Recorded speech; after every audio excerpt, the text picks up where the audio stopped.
بسم اللہ الرحمن الرحیم۔ سورۃ المائدہ کی آیت نمبر 83، 83 نمبر آیت سے لے کر 86 نمبر تک کا ترجمہ تفسیر انشاءاللہ آج آپ کے ساتھ بیان کروں گی۔ اعوذ باللہ من الشیطان الرجیم، بسم اللہ الرحمن الرحیم۔ وَإِذَا سَمِعُوا مَا أُنزِلَ إِلَى الرَّسُولِ تَرَىٰ أَعْيُنَهُمْ تَفِيضُ مِنَ الدَّمْعِ مِمَّا عَرَفُوا مِنَ الْحَقِّ يَقُولُونَ رَبَّنَا آمَنَّا فَاكْتُبْنَا مَعَ الشَّاهِدِينَ وَمَا لَنَا لَا نُؤْمِنُ بِاللَّهِ وَمَا جَاءَنَا مِنَ الْحَقِّ وَنَطْمَعُ أَن يُدْخِلَنَا رَبُّنَا مَعَ الْقَوْمِ الصَّالِحِينَ فَأَصَابَهُمُ اللَّهُ بِمَا قَالُوا جَنَّاتٍ تَجْرِي مِن تَحْتِهَا الْأَنْهَارُ خَالِدِينَ فِيهَا وَذَلِكَ جَزَاءُ الْمُحْسِنِينَ وَالَّذِينَ كَفَرُوا وَكَذَّبُوا بِآيَاتِنَا أُولَٰئِكَ أَصْحَابُ الْجَحِيمِ۔ ترجمہ ہے، اور جب سنتے ہیں قرآن جو اتارا گیا رسول کی طرف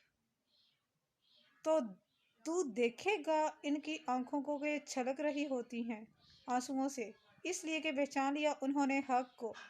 کہتے ہیں کہ اے ہمارے رب، ہم ایمان لائے، بس تو لکھ لے ہمیں اسلام کی صداقت کی گواہی دینے والوں میں۔ اور کیا وجہ ہے کہ ہم ایمان نہ لائیں اللہ پر اور جو آ چکا ہمارے پاس حق، حالانکہ ہم امید کرتے ہیں کہ داخل فرمائے گا ہمیں ہمارا رب نیک گروہ میں۔ تو عطا فرمائیے انہیں اللہ تعالیٰ نے باعوض اس قول کے باغات رواں ہیں جن کے نیچے نہریں، اور وہ ہمیشہ رہیں گے ان میں، اور یہی معاوضہ ہے نیکی کرنے والوں کا۔ اور جنہوں نے کفر کیا اور جھٹلایا ہماری آیتوں کو تو وہی دوزخی ہیں۔ یقیناً بے شک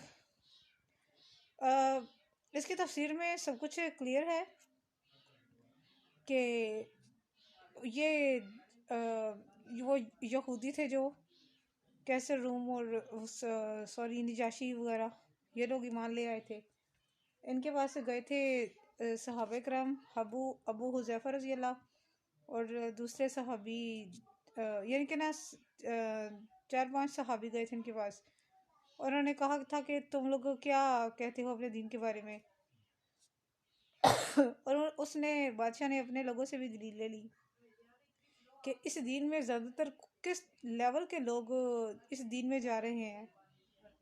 تو ان لوگوں نے، بادشاہ کے آدمیوں نے اس کو بتایا کہ زیادہ تر غریب غربا ہی جا رہے ہیں۔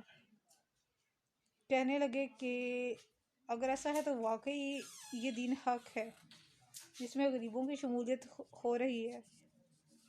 اور آج کل کے زمانے کے لحاظ سے آپ یہ دیکھیے، اللہ پاک معاف کرے، جہاں پر شرک وغیرہ ہو رہا ہو، جہاں پر یہ بدعتی کام سارے کے سارے جہاں پر ہو رہے ہوں، وہاں بھی سب سے پہلے غریب ہی ہوتے ہیں۔ اس بات کو ڈیپلی فیل کیجیے گا کہ میرے کہنے کا کیا مقصد ہے، اس سے زیادہ میں اور کلیئر نہیں کر سکتی۔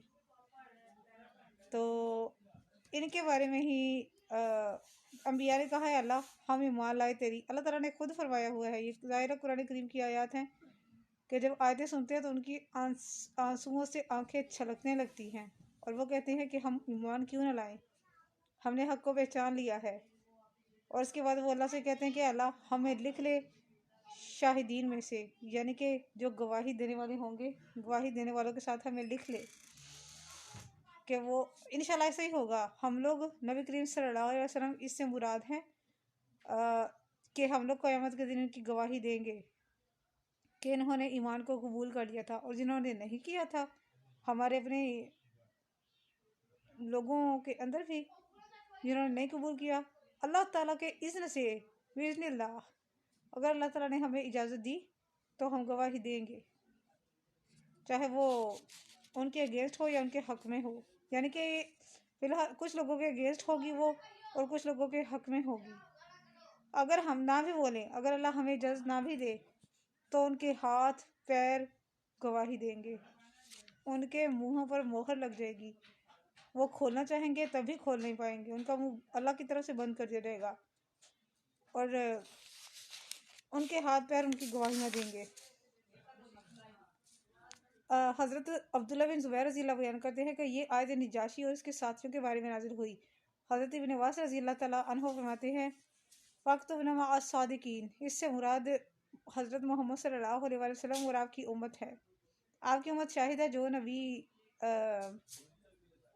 کے لیے گواہی دیں گے، جیسا کہ میں نے آپ کو ابھی بتایا، اس میں بھی وہی کچھ ہے، تبلیغ کے بارے میں ہے، اور یہ ساری چیزیں ہیں۔ یہی تھا آج کی اس تفسیر میں.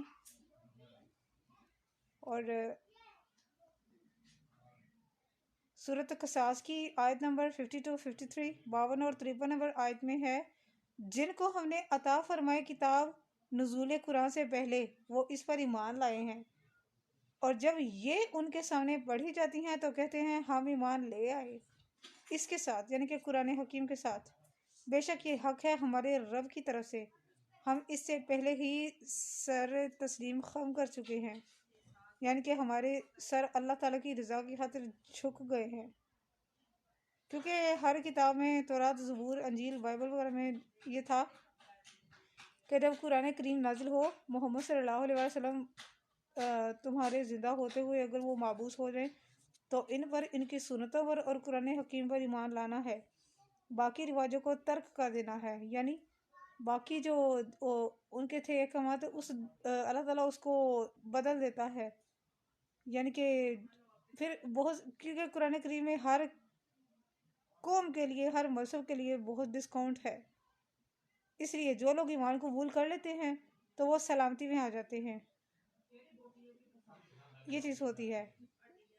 اسی وجہ سے اللہ تعالیٰ نے فرمایا فَأَصَابَهُمُ اللَّهُ بِمَا قَالُوا جَنَّاتٍ تَجْرِی مِن تَحْتِهَا الْأَنْہَارُ، یعنی ان کے ایمان تصدیق کرنے اور اعتراف حق کا اللہ تعالیٰ نے ان کے عوض ان کو بہت اچھا صلہ دیا ہے. ان کے لیے باغات ہیں جن کے ان کے لیے باغات ہیں جن کے نیچے نہریں رواں ہیں. دیکھیے کہ ہم لوگ کس طرح شرک کی طرف جا رہے ہیں. اللہ تعالیٰ ہمیں راہ ہدایت پر رکھے. میری ایسی کوئی ویڈیو نہیں ہوتی جس میں شرک کا میں ذکر نہ کروں. ایسی نظر و نیاز، ایسے چیزوں کو عبادات نہ سمجھیں جو فالتو ہے، جن کا کوئی مقصد نہیں ہے. اگر کرنی ہے تو صرف نمازیں پڑھ لے. نیاز وغیرہ کرنی تو اپنے محلے میں کیا کرے، ان کو کچھ چیز وغیرہ بانٹا کرے. چاہے آپ دیگ بنا رہے ہوں، آپ انہیں بکرا چڑھانا ہو تو وہ اس کو ذبح کرے، سارے محلے والوں کو دے. یہ نیاز ہے. یہ جو چیز ہے، اس سے ہمارے بہت بڑے نام اعمال میں ہماری نیکیاں لکھی جاتی ہیں. یہ تھی میری آج کی ویڈیو. وَالَّذِينَ كَفَرُوا وَكَذَّبُوا بِآيَاتِنَا، جنہوں نے ہماری آیات کا انکار کیا اور ان کی مخالفت کی، اولئک اصحاب الجحیم، یہی لوگ دوزخی ہیں. یہ تھی میری آج کی ویڈیو. صدقہ جاریہ کی نیت سے شیئر کر دیجیے گا. جزاک اللہ خیر.